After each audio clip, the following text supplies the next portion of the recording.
Welcome to Indic Forum's March event.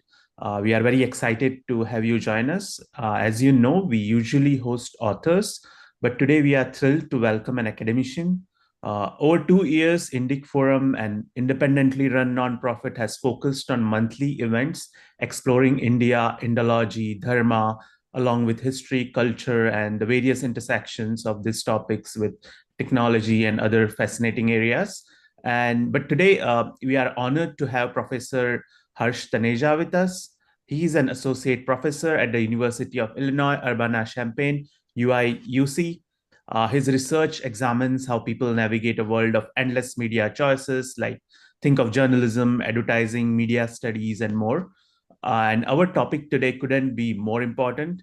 The complex journey of Indian students dreaming of studying abroad and more specifically United States, navigating things like visas, job markets, ever-changing higher education landscape, what happens after that education, whether the choice of the university is appropriate or not. And there are just far too many questions involved in this, and these things change very rapidly based on the visa rules as well as the jobs market and so on.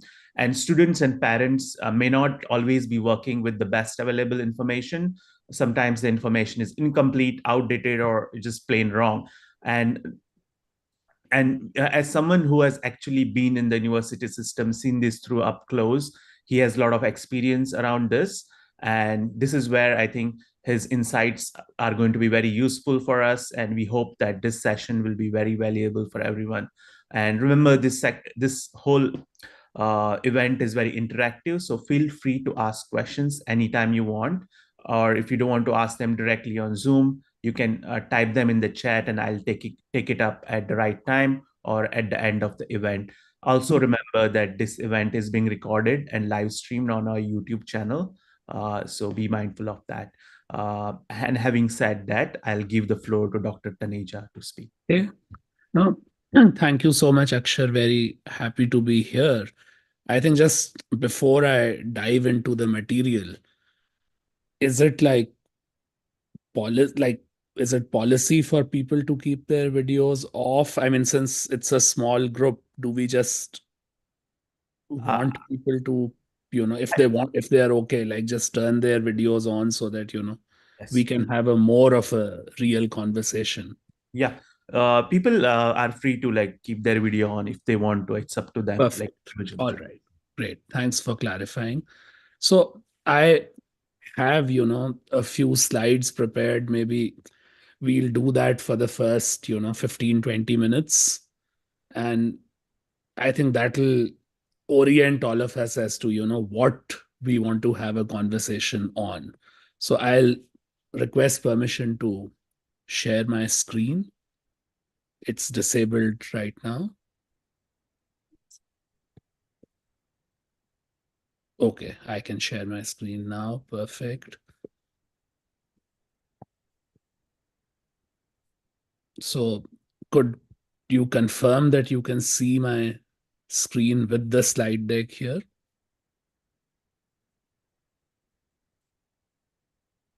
Yes, I can say. Okay, perfect. Thank you. So yeah, uh, you know, good morning, everybody, or good evening, depending on which part of the world you are in. So I wanted to just talk about, what it is to move to the US for higher education, more specifically focusing on master's degree and what are the different complexities involved in that path, and more so sort of how this landscape has become more complex with time due to a combination of various social and political forces, if we may say. So but before that, let me tell you a bit about myself. So I was although I was born actually in Tamil Nadu, but I consider myself to be from Chandigarh because that's where I was raised. I did my schooling there. My parents were both medical doctors in the Indian army, so so we moved around a fair bit. But then my mother left the forces and established a practice in Chandigarh. So that's where I was raised, and I was there till high school. Then I did my bachelor's in engineering from Delhi University, and then I did an MBA. I worked in the media industry for about 3+ years, more on the business side of things. And that's where I kind of decided that I was more interested in academic research in media and communication rather than in, just working in the industry. So I came to Northwestern University for a PhD in 2009. And since then, since I came here for academic research, I got my faculty position, my first faculty position at the University of Missouri in the School of Journalism, where I taught for 3 years. And then after that, for about the last 7 years, I have been at the University of Illinois Urbana-Champaign, where also I teach in the College of Media. So, so that's kind of my background, and actually I would say that at both these institutions, at the University of Missouri and at University of Illinois Urbana-Champaign, I am actually quite involved with the master's program. I actually like, and which both these master's programs at Missouri as well as at Illinois are,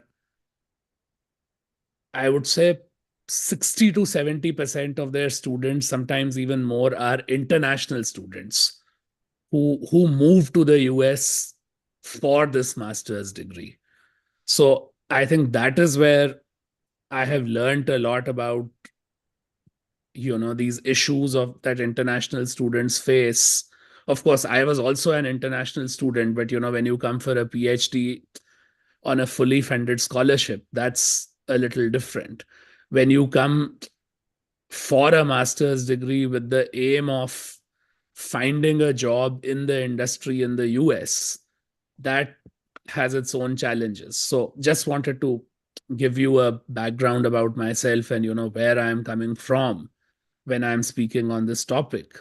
So I think maybe before we dive into my part of this, I would want to sort of gather people's thoughts here on why do people want to move to the US?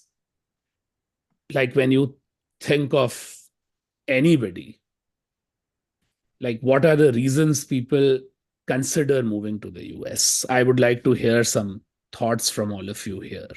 You could type in the chat, you could just unmute yourself and speak out. Yeah, I guess one of the reason is that, because my friends are going, I also want to go because there's a kind of a peer pressure on Mm-hmm, individuals, like fear of missing out or, the wisdom of crowds, sort of mm-hmm, speak. That appears to be one of the reasons. Second reason, obviously, is moving to a different developed nation, a better quality of life, and the mm-hmm, whole expectations that people have around moving to a country like United States. And third, of course, is like, there are certain universities that which are considered really good at the world standard. So if you get admission into those, that's of course the third reason. And fourth is probably the job opportunities and mm-hmm, the income disparity means you can earn a lot more in these countries compared to India. And even if you choose to come back to India, you still have made enough money, which you could not have made while being in India. So more like a financial reason, if I mm-hmm. might say so. Okay. And another reason, again, often taken out is India doesn't have those many quality of higher education institutes. Where they have affirmative action. So there are a lot of people who might still be qualified to get admission but can't get in because of the affirmative action problem. So many of them might still choose to go abroad to pursue their dreams. And during Ukraine war, we were surprised to know how many Indian students are actually studying in Ukrainian medical colleges, for example, who could Mm-hmm, not get into medical colleges in India, which could be because maybe the NEET is far too competitive than it needs to be. Uh, NEET is mm-hmm, the medical entrance exam. So uh, too many people, too much of competition, too few seats.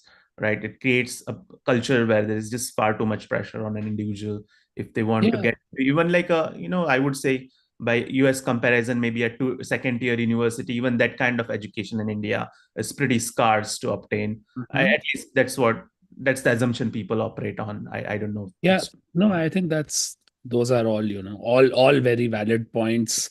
And all these points have sort of been tested over a, fairly large period in recent history. So it's not that these points have suddenly emerged. These points have remained consistent to some varying degrees from maybe, the 60s and the 70s, when people from India first started moving to the US. So, and I see that, some people have chimed in on the chat, and Vikas has said prestige, and then Himanshu actually has his hand raised, but has also made a few points in the chat. Himanshu, do you want to unmute yourself and just speak out? Because everyone may not be No, reading. I don't think my hand is raised. I think that's a mistake. Sorry. Oh, okay. So Himanshu said better opportunities for self and kids, which is kind of what Akshay said. But another interesting point, safety for women, less patriarchal society. So, yeah, I think that's a lot of people also consider the social aspect. And then Sandeep has said it, Ambeard, immigration will not be too tough to realize how country caps discrimination. So I think we are getting a little ahead of ourselves. So I'll come to that. So anyway, no, thank you all for participating. So this was kind of, my summary of what I think the points have been raised. But probably you guys have contributed more than this. But let's divide this into two parts. So one is you leave India for the West, which is the US in this case. Better financial prospects, lack of prospects in India. We just talked about whether it is prospects in pursuing the education that you want, or the career that you want, or living the life that you want to live. And maybe for some, they want to move to a more socially liberal country. This is particularly the case if you think in some ways that you are from a kind of a minority group, whether it's a ethnic minority, religious minority, a gender that feels oppressed, a sexual minority. So there could be many reasons there. And but the second belief is also that you think that US education is better. And if you want to leave India for the US, then education is actually one very clean path to immigration. That you will go to a different country, you will get a degree from one of their better institutions. That degree will qualify for you for a job in that country. And then, because you start working in that country will find a way to keep you there permanently if you want it. Right? That's kind of how we think. And for a small number of people, even if immigration is not on their mind, you think that US education provides an enriching experience. So so I wanted to kind of leave these thoughts with all of you, and then dive deeper into how path to the US through education works for international students. So I think first it's important to recognize that as an international student, you can come to the US even for high school. It'll have to be a private high school. It cannot be a public high school. That is because public high schools are free. So if you are not a US resident already, you cannot move from another country to the US to a public high school, but you can come to a private high school. You can come for an undergrad degree, which is actually, I would say, in the last 10-15 years, actually becoming much more common for even a lot of families from India. You can come for a master's degree. And I've divided, master's degree into two parts here, because one is the professional master's degree. So let's say you come for a master's in engineering, you come for a master's in statistics, a master's in data science, a master's in information technology. So master's degree that typically terminate as a master's degree in 1 or 2 years. And the most obvious thing is to find a job after that. Whereas the other big sort of post college pathway, masters and above, is also what in the US is typically we call as coming for graduate school, which is where you come for a master's degree that does not have to finish at a master's level. It can actually lead to a PhD. In fact, often the intent is that you would come for a master's, you would start pursuing some research, and you would go all the way, do a PhD. Or sometimes you would actually start in a PhD, but because you may not be inclined to go all the way and complete it, you can graduate with a master's. So I wanted to kind of just elucidate all these pathways. And I would think, especially the first one, that you can actually come here as an international student in high school. People may not be that familiar with that. But you will be surprised to see a lot of the most elite private high schools in the US actually have a lot of international students from Korea and China. So families in those countries that know that they want to send their children to the best undergrad colleges in the US would sometimes just send them for high school, because they think that it becomes much easier for these kids to learn American culture, to learn English, because unlike India, where, because of our colonial past, we have structures that allow us to, gain good fluency in English. It's more difficult in these countries. So kids actually come for high school, and which actually makes it easier to get into a good undergrad college with scholarship sometimes, depending on the high school that you are in. But anyway, so let's having done that, let's dive into MS, which is, the professional MS, which was the third point in my previous slide, which is the most common pathway for Indians.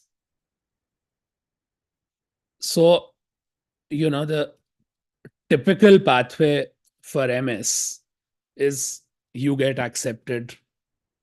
How do you do that? As you are finishing your bachelor's in your home country, that's the earliest kind of you can start the process. You take a standardized test, the GRE or the graduate record examination, which is a test of, reasoning, language, and mathematics. You take a language test to show your proficiency in English. Typically, it's the TOEFL, but there are other tests. You apply to colleges based on these test scores and your undergrad degree. You get accepted. Probably you need some recommendation letters on the way.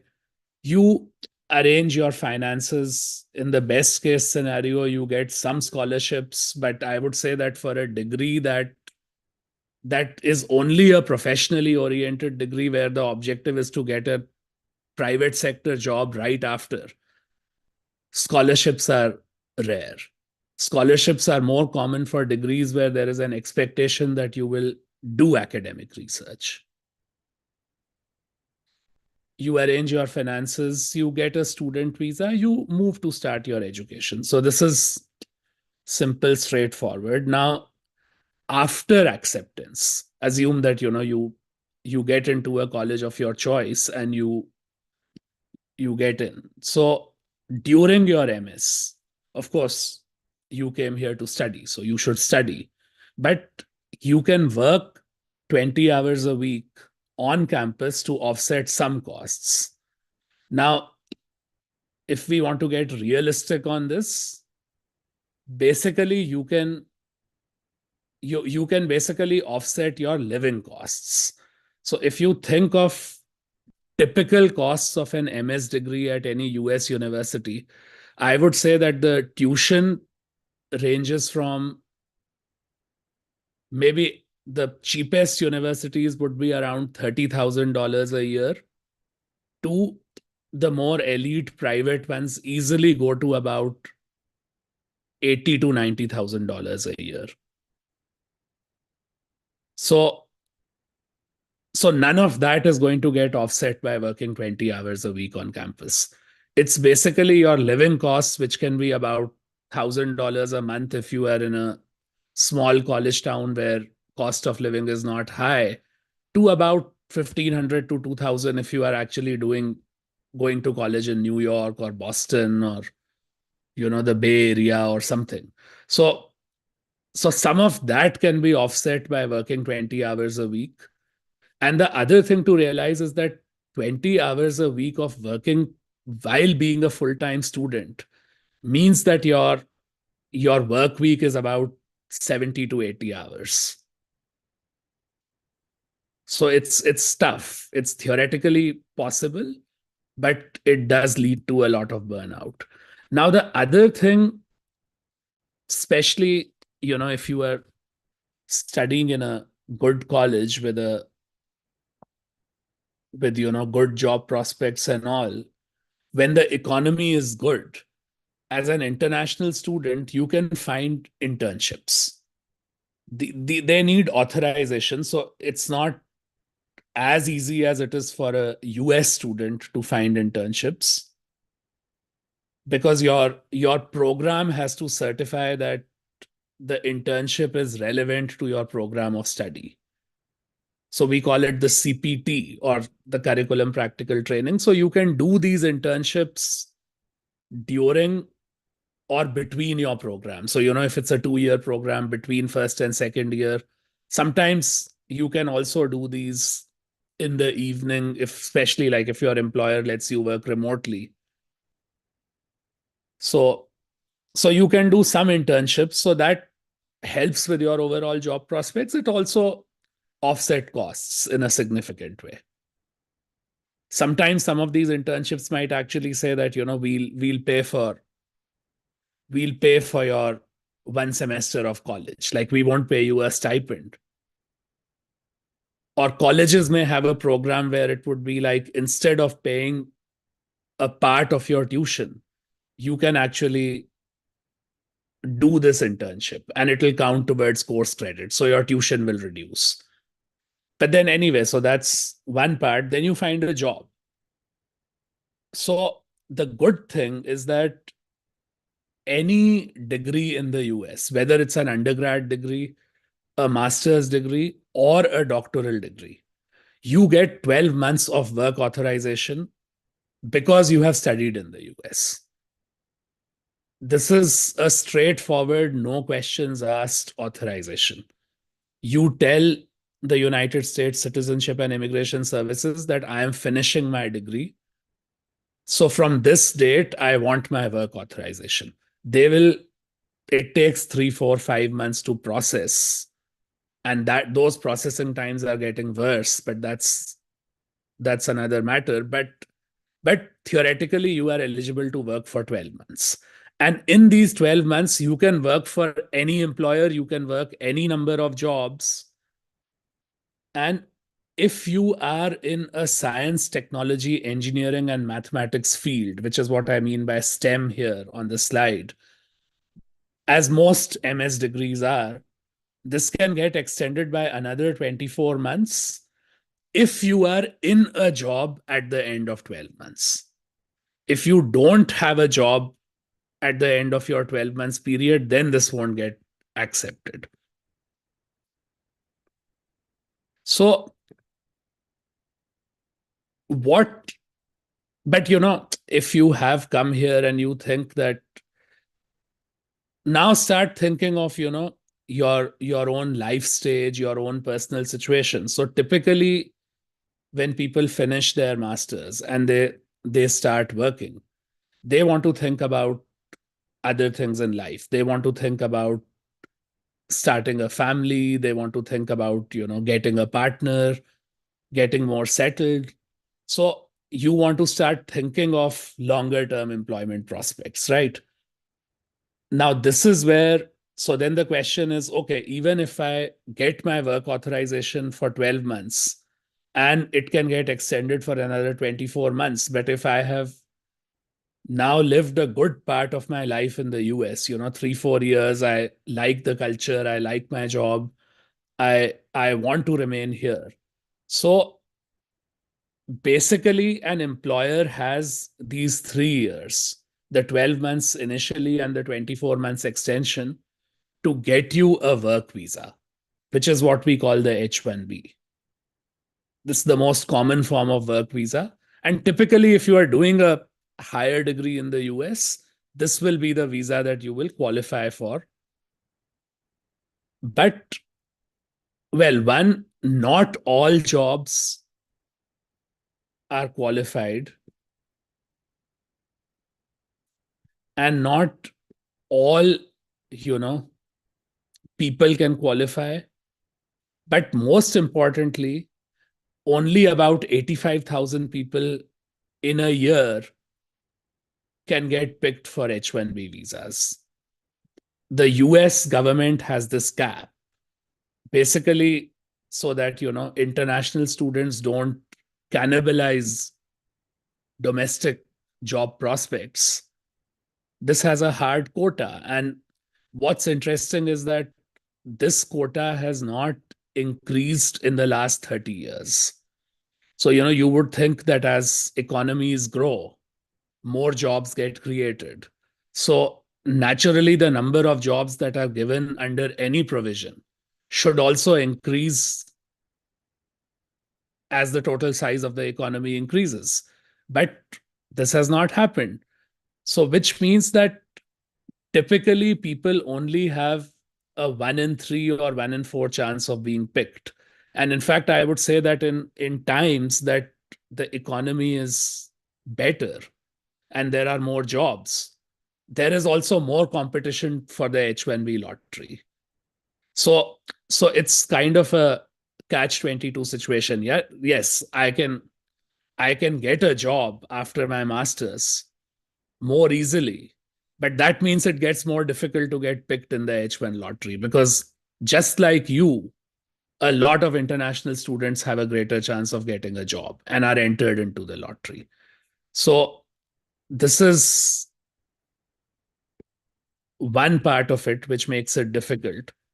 Now, assume that maybe, just I think there is one more point that I want to make here. Sorry, Akshay, do you want to say something? before we move on to next, like just Mhm. want to highlight that get picked in H1B lottery, the probability is like 25%, because you know often like the H1B visa is oversubscribed by 4 times, and this number goes on every Hmm. single year. So maybe next 10 years it's going to be even harder, because those students who are thinking of coming to US today, they'll spend maybe 2 years in US Hmm. studying. So after 2 years it might be like 20% or 15% probability of getting picked in H1B. Yeah, thanks.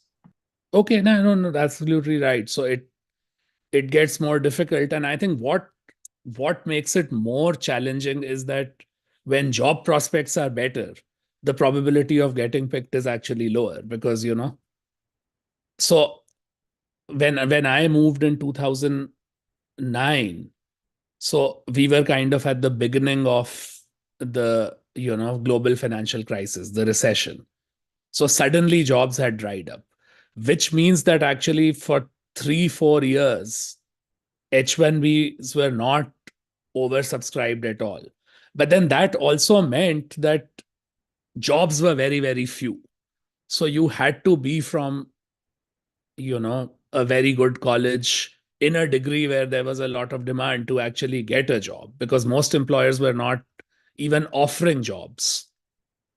So that time there was no lottery, but then getting a job in itself was very hard, no matter whether you were an American or a international.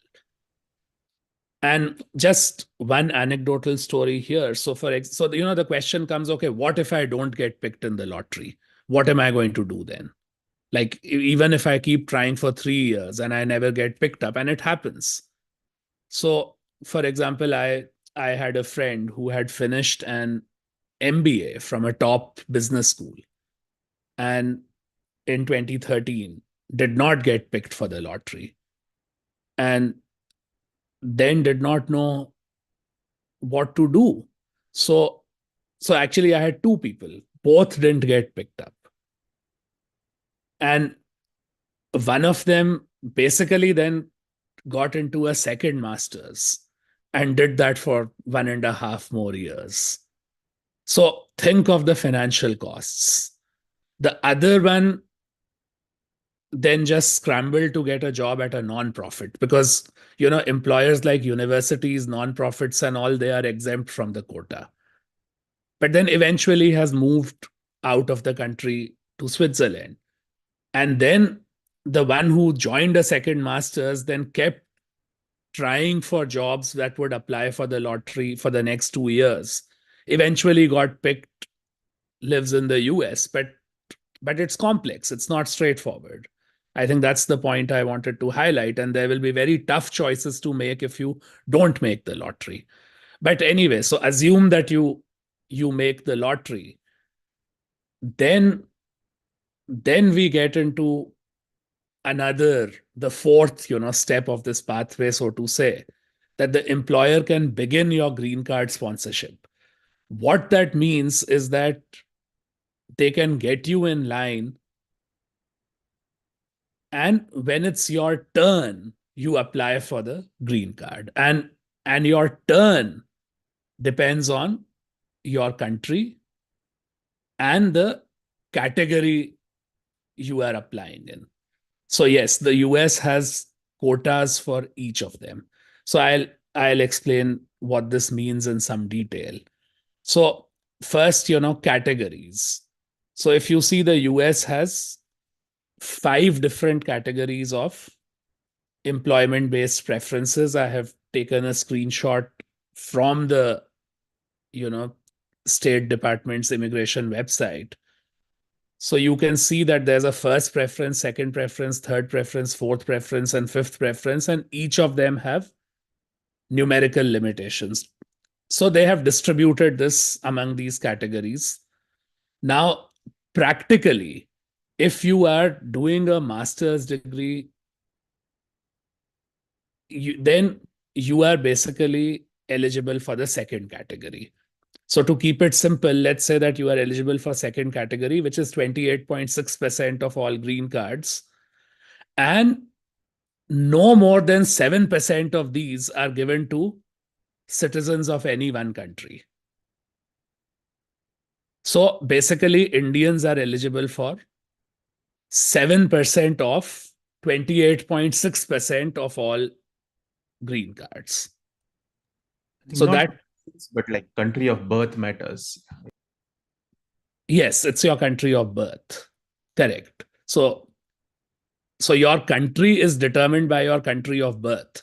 So even if you have moved to Australia and you have acquired a citizenship there, or you have moved to the UK and you have acquired a citizenship there, that won't, matter.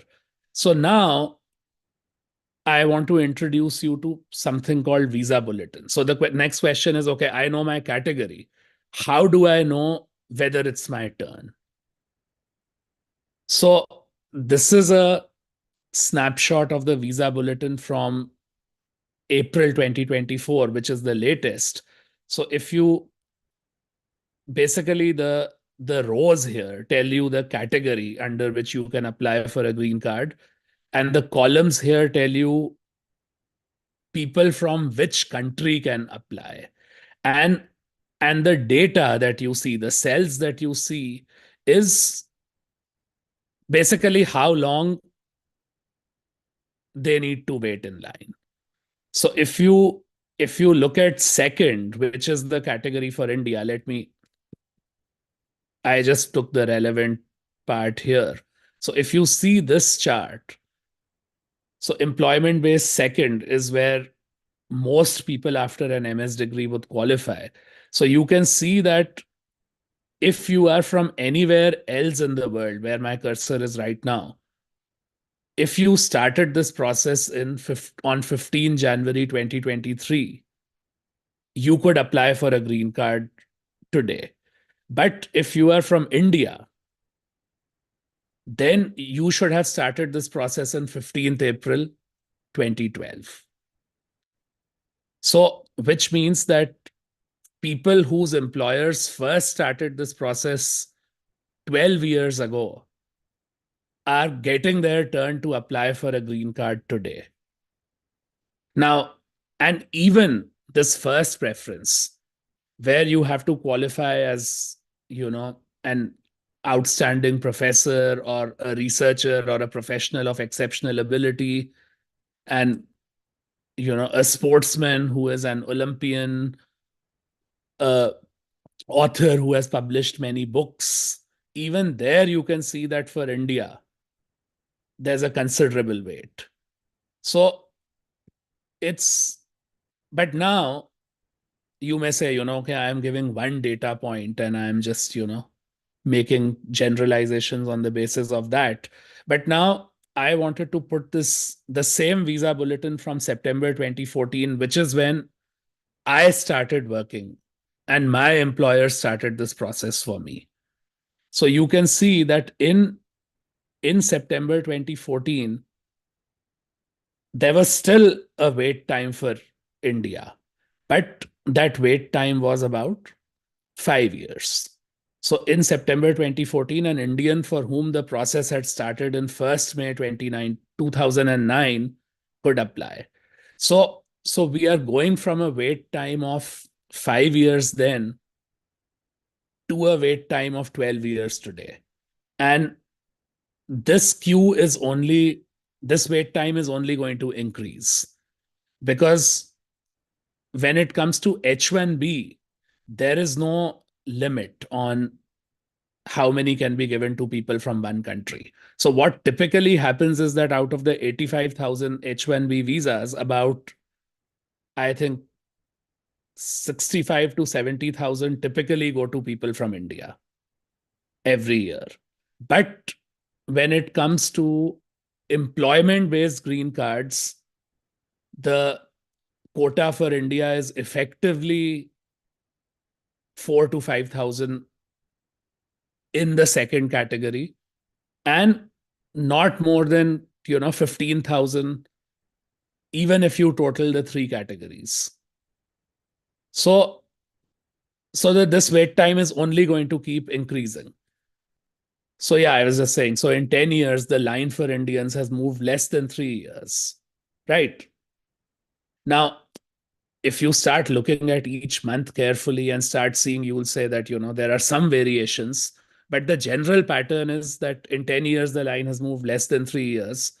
In another 10 years, I think this line is going to move actually only 2 years. And then in 10 years after that, this line is going to move only for 1 year. So, and I am not the only one saying this. So, independent organizations that are not attached to any political party, but analyze these data, for example, have projected that there are about 1.1 million cases from India in this backlog. So if you total all the, H1B holders and their spouses and children, they are waiting a long, long time. And some records say that if someone from India gets into the queue today, they may have to wait more than their lifetime, 100 years, 130 years. And now someone might say that, some legislation is going to change this. And some people have chimed about that in the chat. But then you have to also understand that this problem of employment-based backlogs has been recognized by the US Congress since the last 10, 15 years.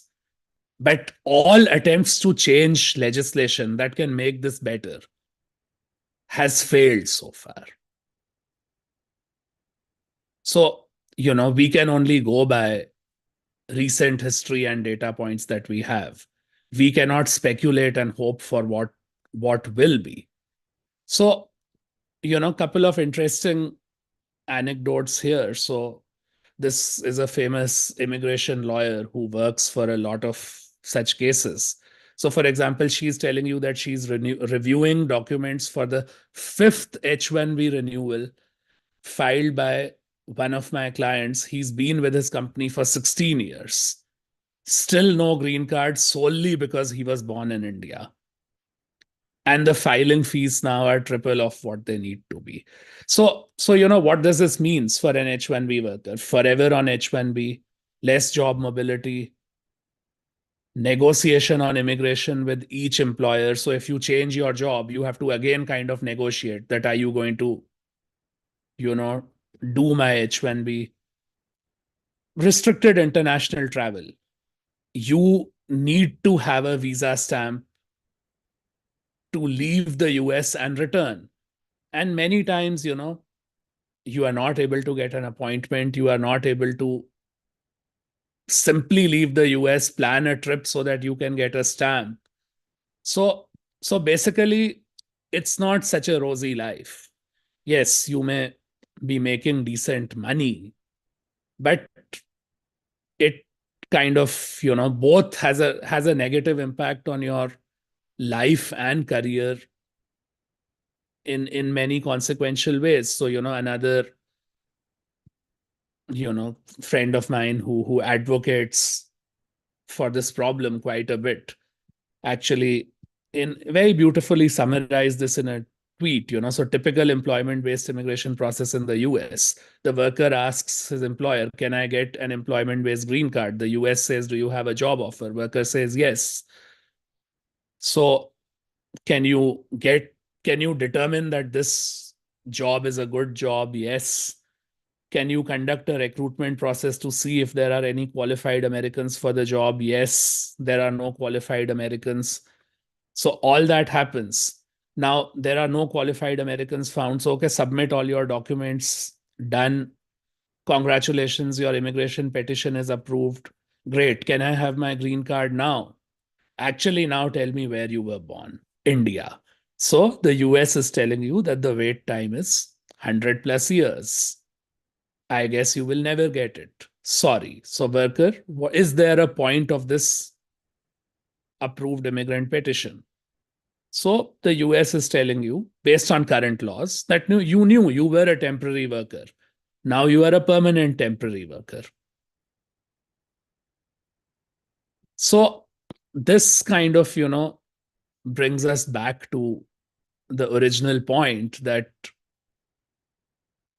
should you still move to the US and through this MS route?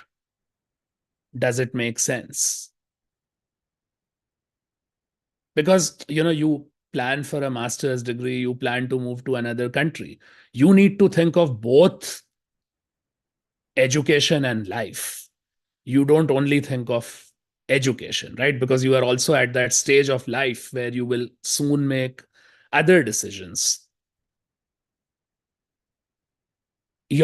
So one technicality: until you get into the employment based immigration queue and your green card gets approved or your petition gets approved, you are not going to actually, your spouse is not going to be able to work. It has become a little easier than before, but for many years, your spouse will not be able to work. So you have to think about that. Your kids, if you don't get your green card till your kids are 21, they are basically not going to be recognized as legal persons in the US after that. So if we are looking at wait times that are 100 years long, realistically, your kids will have to leave the US and come back and begin their own immigration journey as though they were never here. Yeah. So Akshar, sorry, you have. So just want to highlight that H-1B is tied to your job, and layoffs are pretty common in US. Oh, yes. Job security is very low. And maybe you might want to talk about what happens if you actually lose your job suddenly one day while being on this permanent temporary worker status of H-1B. Sure, sure. We can touch on that. So sorry, I didn't. Maybe, being in academia, being in an ivory tower, one doesn't think of that much. But no, I've personally know so many people who've been laid off in the last 1 year. And so yeah, so basically, if you are a permanent temporary worker, as Anuj has very nicely put on this tweet, it means that if you get laid off, you only have 60 days to find a new job, and a new job that will reapply for an H1B, and the government will approve it. And I can tell you that at times when the job market is crunched, when there are less jobs to go around, the willingness of the government to approve H1Bs and the willingness of employers to try for H1B visas all go down. And depending on the political dispensation in the US, some administrations will just scrutinize H1B applications more than the others. So which means you are always living life on the wire, right? So if you get laid off, you have 60 days to find a new job and get your H1B filed. If not, you can try to go on a tourist visa. You can basically change your status to be on a tourist or a visitor visa. But then that basically will buy you another 6 months. So, think about it. A lot of people have houses, they have families. How do you just, how can you be, I don't know, you are 35 years old, you have a 3-year-old child who has started going to, play school in the US. You've lived here for 7-8 years. You have a home, and suddenly you are told that, in 60 days you have to pack up and leave. How do you make sense of this? It's brutal, to say the least. But that is where it hits you badly, that at the end of the day, you were a temporary worker. You were not a permanent resident. You do not have the same rights and privileges that a permanent resident or a citizen of the country has. And if you are not with a big multinational employer, you are not going to find much support from your employer here. You may say that if you are with a very big multinational company or something, they might relocate you to your own country. Some other employer, even if your future job is with a big multinational employer and you don't qualify for a visa, someone might say that, okay, I'll find you a job in Canada till I find a way for you to move back to the US. But a vast majority of H1B workers are with very small employers who in turn work as contractors for big employers. And then the whole landscape of what your prospects are is very, very different. I don't know, did you have anything more to add on this aspect, Akshar? Not really. I mean, just understand that you put yourself into a situation where you are totally dependent on your employer just for your existence, right? So it creates an imbalance of power between you and your employer.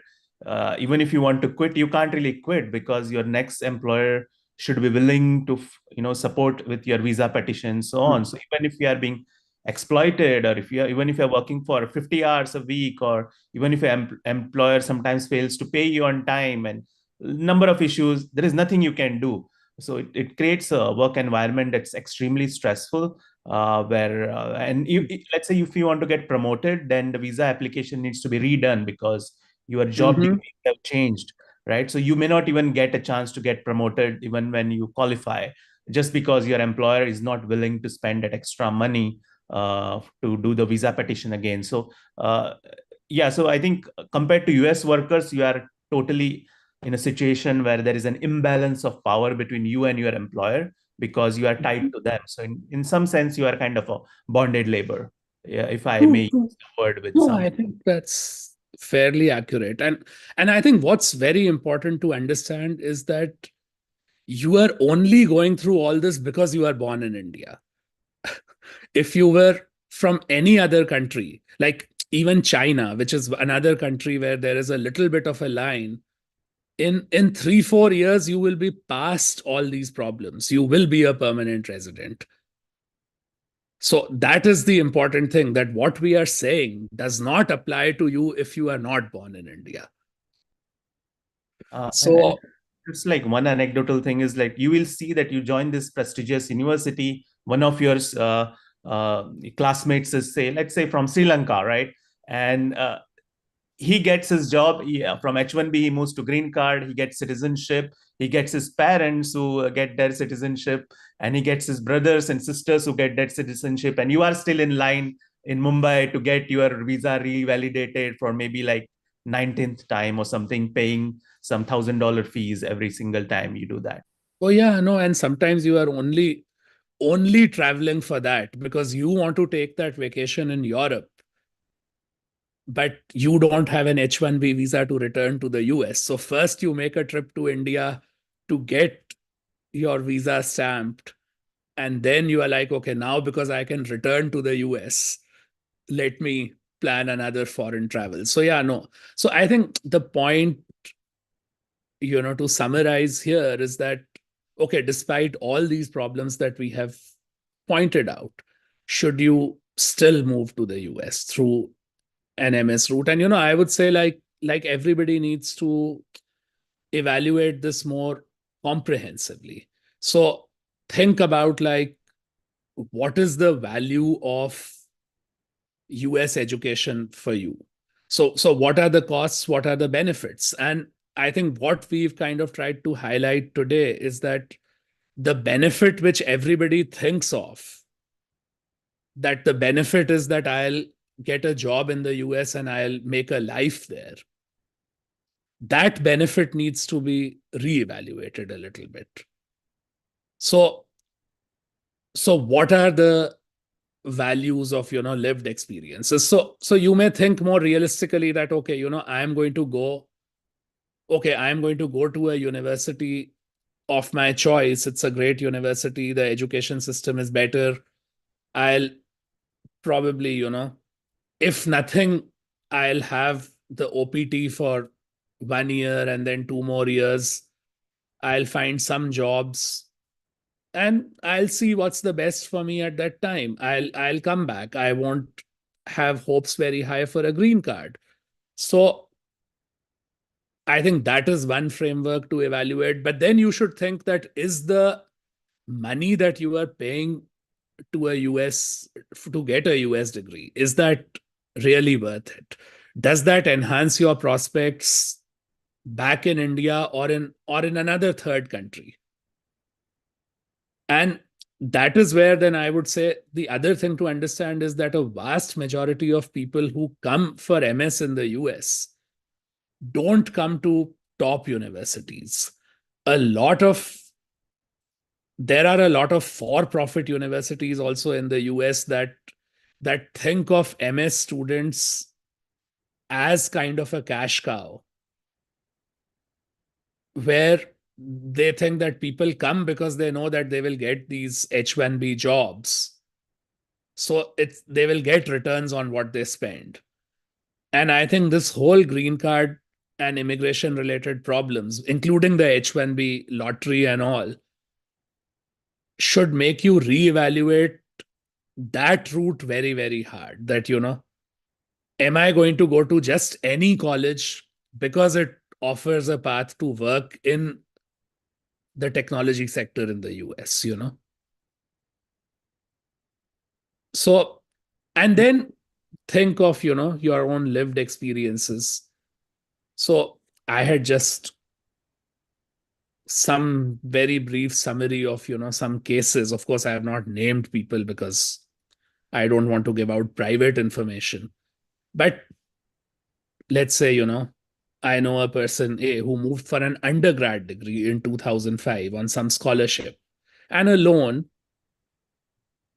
went for an exchange program to Japan, got a job in Japan rather than the US, married a Japanese, now lives very happily in Japan. So, this type of life path would probably not be possible if you remained in India for your education. Or on the contrary, like I know many medical doctors. So, like a doctor friend of mine who moved here for residency in 2008, finished training in 2014, is still waiting for a green card. May happen in another 10 years. Or let's say that a dean of a college in India wants my university to, take their best students for an MS just because the families want them to live in the US for 2 years, get a top quality education and return. Because I made it very clear that, the prospects of finding a job in the US, getting a visa, especially like if you are wanting to study something in social sciences, like, media and communications, are very, very grim. But then this dean was very clear that no, none of these people have any expectations of a job. Their parents just want them to have good quality experiences for 2 years. A lot of MS students from China, actually, in the last decade, I would say, come with a very open mind about going back to China. And many of them actually go back. So, I just wanted to add some of these layers to, but that's what I had. So, maybe we should go back to this slide. Yeah, This, one thing I wanted to say on this is that a lot of these universities make a lot of money. The private and small universities, they make money through these international students and especially Indian students. So I know that they spend a lot of money in India on marketing their programs to Indian students. They go to all the small town engineering colleges, and they often, if they don't lie, they at least misrepresent the situation just so that you are convinced to come to US without basically telling you, that you may not be able to work or you will get into this trouble, or there is actually discrimination based on the fact that you are born in India. This is a fact that they don't highlight. Similarly, the US consulates in India, they spend a lot of money promoting student visa without telling you that you will be discriminated against because you are born in India. And the way this is justified is the student visa is supposedly non-immigrant visa. So when you apply for student visa, you have to declare that you will come back, right? So you can't. Expectation is that you are not going to stay in US. So that's the law. So every time you go for a student visa interview, you have to convince the visa officer that you plan to come back and you have to show evidence. And that's what everyone does who goes to US for F1 visa. So, and that's the reason they say, hey, we don't bother telling you about this discrimination because you are not supposed to work. It's your fault if you go to US and if you want to work and pursue an immigration path. So just be mindful of that. The fact that F1 visa, the student visa, is a non-immigrant visa, and you have to convince the local consular officer that you are going to come back.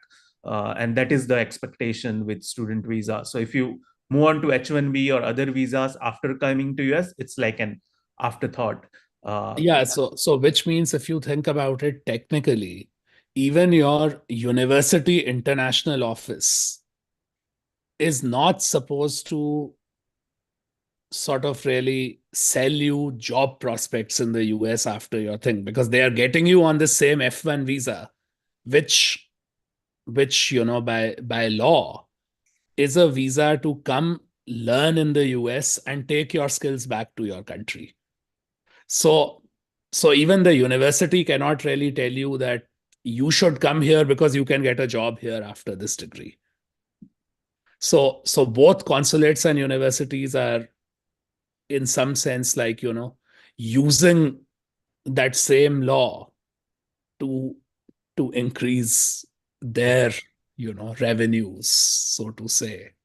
Yeah, and another side effect you should always remember is that when you come to US, you are just barely in your early 20s. You don't understand laws, regulations that much, especially the US laws. So you don't know very much. And people are trying to cheat you at every step. So during the Trump administration, they set up a fake university called University of Farmington, which had all the paperwork in perfect order. Like there was no way as a student you could figure out that this is a fake university. And they gave admission to Indian students. They got F1 visas. But after coming to the University of Farmington, they realized there is no real university. There is some another scam going on. And the government's target was basically employers, not students. But these students became kind of a collateral damage in the process. They were put anklets, they were put into deportation proceedings. They had to spend money on the legal defense. And you're just a 20-year-old something in India. You're looking at websites, paperwork, you see that a college is approved by Department of Homeland Security or the relevant departments for visa. You think it's a genuine university, but it turns out the government itself was running a fake university, and all these students got into trouble. Similarly, you will encounter immigration lawyers who will try to sell you ideas, and they may not be something that you can completely trust upon. So I would say, just like Professor here who has volunteered to educate us, there are many more people with their own lived experiences who are always willing to help you out, as answer your questions. If you are a student looking at these opportunities, we are on Twitter, Telegram, on many other platforms. So always make sure that you at least talk to someone who has lived this experience himself or herself, uh, rather than trusting the university office, immigration lawyers, consulates, or some random website on internet, because their incentives are somewhat aligned differently.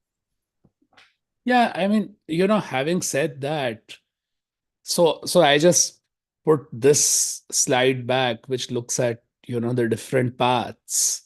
And I would say, for example, the fourth path that I have here, which is when people are actually interested in a particular university or a particular discipline for what it offers in the US.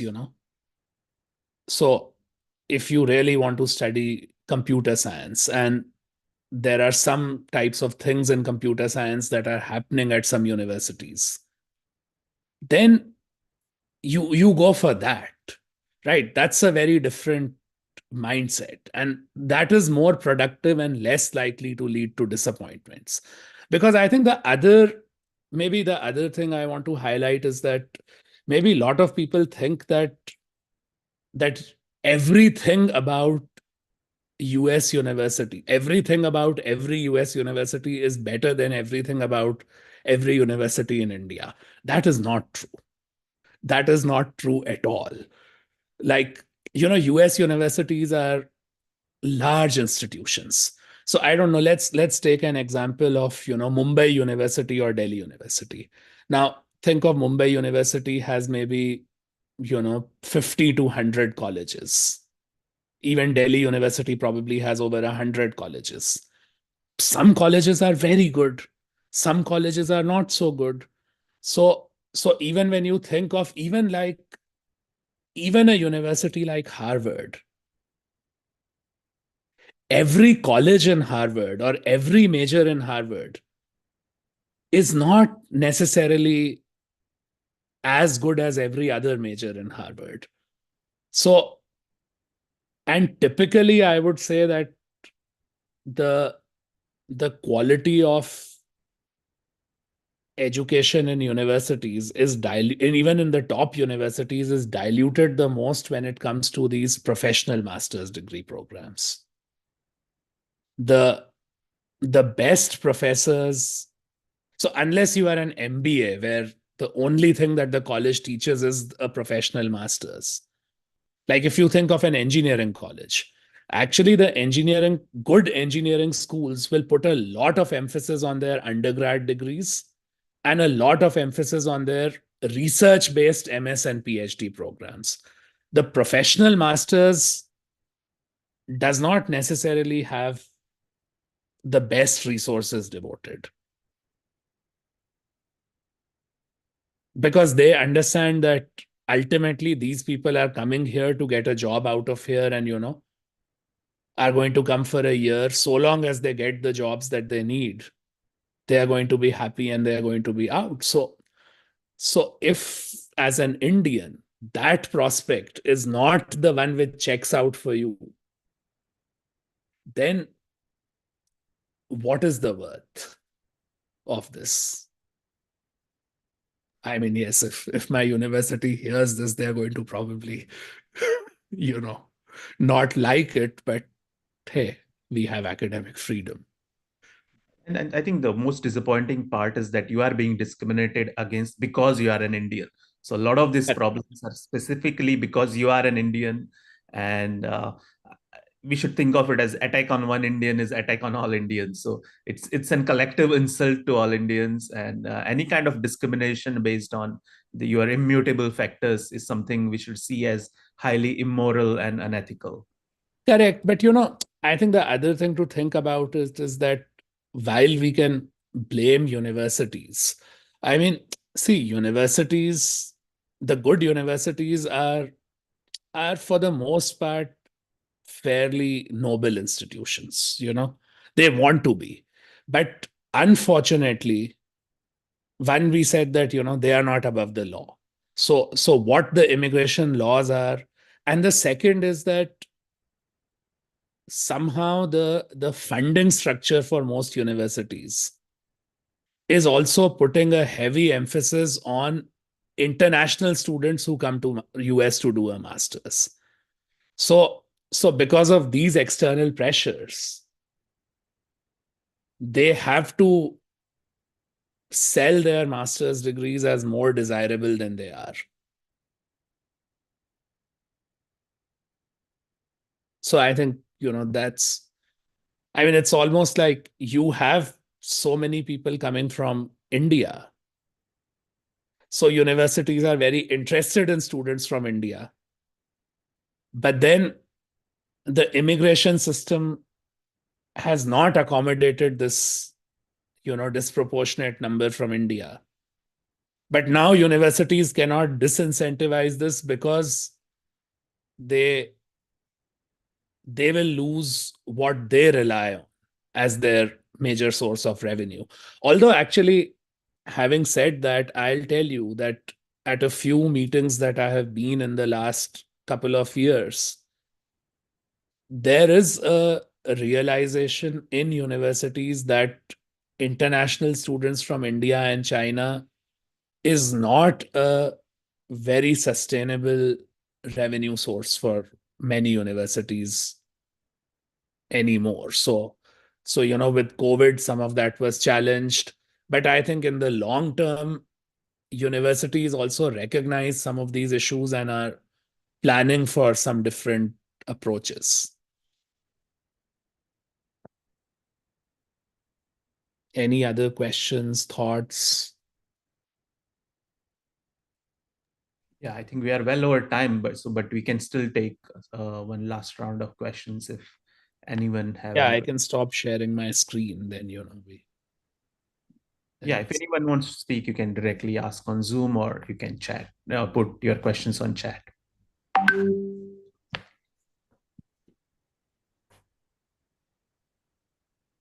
Yeah, I think if no one has any questions, we can end this session. I just want to thank Professor Taneja for spending one good hour on his weekend.